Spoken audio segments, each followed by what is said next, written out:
History was made on the Hill tonight. You just saw him there. Senator Cory Booker of New Jersey now holds the Senate record for the longest speech. He just wrapped up a few minutes ago. He spoke for 25 hours and 4 minutes straight. That record was once held by Strom Thurmond of South Carolina, who filibustered for 24 hours and 18 minutes against the Civil Rights Act of 1957. The Democrat has been on the floor in opposition to the Trump administration since about 7 p.m. last night, criticizing the administration's spending cuts and plans to dismantle the Department of Education. I listen to how he talks about people. We have a government now, as I said earlier, that isn't ask not what your country can do for you, but what you can do for your country. We have a country now where a president says, ask not what your country can do for you, ask what you can do for Donald Trump. R.J. O'Brien, watch Booker break that record. He has this story. Well, Lindsay, it was a speech ostensibly to protest what he says are the overhauls that this administration is conducting, not just on the federal government, but also, as Cory Booker says, on the rule of law, on U.S. foreign policy, and things of that nature. That is why Cory Booker took to the Senate floor just over 24 hours ago in a floor speech that surprised a lot of us up here on Capitol Hill. No one was expecting him to go to the floor in the manner that he did, but Cory Booker said on the floor that this is something he had planned for quite some time. He talked to allies about it. He had his staff extensively prepare here.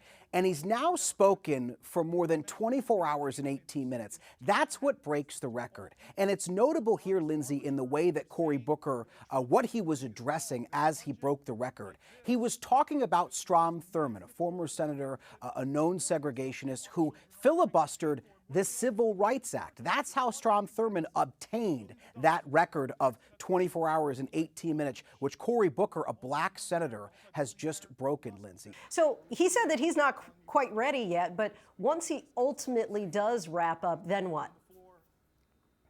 So he hasn't been protesting any legislation in particular. When you give one of these speeches, typically you are protesting and delaying a vote on legislation. That's what Strom Thurmond was doing, for instance, over the Civil Rights Act. What Cory Booker just did here was deliver a long speech as a form of protest, but he wasn't delaying any bill from being voted on. So the business of the Senate is just going to return back to normal here. But first, again, he has served as a rallying cry for Senate Democrats who have praised his tenacity. Chuck Schumer just did so on the floor moments ago, and this is something that Democrats have pushed their senators and other elected officials to do, is demonstrate as best they can and serve as bulwarks against the Trump administration. So this will serve as a rallying cry. But in terms of what happens next, the Senate floor returns back to normal.